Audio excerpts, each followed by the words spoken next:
俄罗斯的面积够大吧，上千万平方公里，世界上哪个国家能比得上它？那就不说了，里面的资源呢种类又多，储量又高，而且俄罗斯的武力值也不差，属于是世界头号玩家。但它却有个致命问题，那就是人少，生育率上不去，老龄化又严重，总人口呢是一年比一年低。明明俄罗斯也是要地有地，要资源有资源，为啥人口才这么点儿？今天球哥就带大家来了解了解。俄罗斯横跨亚欧大陆，与14个国家接壤，它的面积很大，约1710万平方公里，是世界上面积最大的国家。然而它的人口呢却很少，只有约1.46亿人，平均下来呢1平方公里还不到9个人。这什么概念？孟加拉国总人口超1.7亿，但它的面积呢却只有约14万平方公里，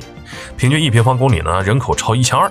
是俄罗斯的100多倍。不仅是人口低，俄罗斯的生育率也很低，很多人都不愿生孩子，再加上老龄化一年比一年厉害，更别说直到现在俄罗斯还在和二毛干架，同样会造成人口损失，让本就不多的人口更是雪上加霜。为了能让国人多生点孩子，政府颁发了不少补贴，什么只要生育人数达到要求，不仅能拿到补贴，还能获得荣誉称号，比如说英雄母亲。这个在苏联时期就有的称号，现在又拿出来用了，只要能生10个及以上的孩子就能获得这个称号，另外还能拿到100万卢布作为生育奖励，而效果嘛，只能说一般般。你说这俄罗斯也不缺地，家里又有资源，讲道理应该不会缺人才对啊，怎么人口不升反降呢？一个面积世界第一的国家，人口数量居然比一个东南亚小国还要少，怎么难道俄罗斯的土地就是放在那光看不用的吗？事实上也确实如此，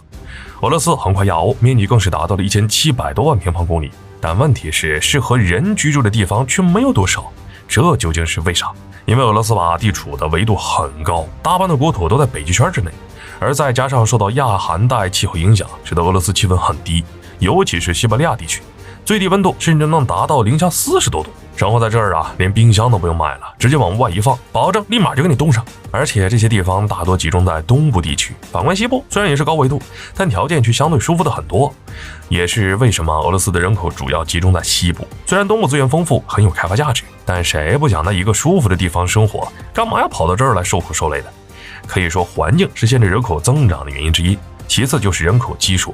一场二战打没了2000多万的苏联人，大部分呢还都是男人，这也使得俄罗斯女多男少，人口相差超1000万人。这还不算完，之后又碰上苏联解体，俄罗斯的经济一团糟，各方面也都受西方的影响，思维也西方化，搞得大家呢宁愿单身一辈子也不想结婚，更别说什么生小孩了。为啥生孩子？有啥好生的？自己都养不活，哪里还敢养什么孩子？难道把孩子生出来一起受苦吗？地理环境不好，生育率又低，俄罗斯的人口怎么可能上得来？如果说经济环境等属于是外在原因，那么内在原因估计就是因为酗酒了。俄罗斯人很爱喝酒，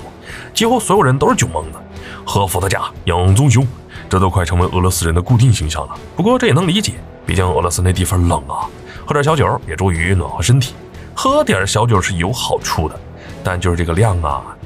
俄罗斯稍微多了那么一丢丢。人世卫组织说了啊，人均酒精摄入量呢是8升，再多了对身体不好啊。但俄罗斯的人均酒精摄入量呢却高达15升，多了将近1倍。这酒喝多了会导致什么结果？结果就是在俄罗斯呢，因为酒喝出毛病要在医院治疗的人最少有200万人，再加上一些没去医院呢，更是多达500万。每年俄罗斯都要出几个因为喝酒喝的酒精中毒死掉，或酒驾出车祸，还有干脆就喝多了睡大马路上，结果被冻死了的人。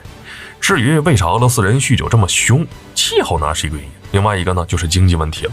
自从苏联解体，俄罗斯的经济就一直不见好转，再加上国内那庞大的贫富差距，很多人的人生一眼就能看到头，没有希望后呢，就只能选择躺平，然后用酒精来麻痹自己。而酒喝多了又会对他们造成一定损伤。有数据显示，俄罗斯男性寿命呢就比女性还要低10多岁，所以不仅从身体上还是精神上都会降低俄罗斯人的生育。当然，现在俄罗斯呢也采取了不少的措施，颁布了鼓励生育的政策、补贴等，但如果不能从根本入手，这些措施对俄罗斯人口增长呢也没啥作用。好了，本期视频到这儿就结束了，麻烦各位看官给你发财的小手点亮点赞关注呗，咱们下期再见。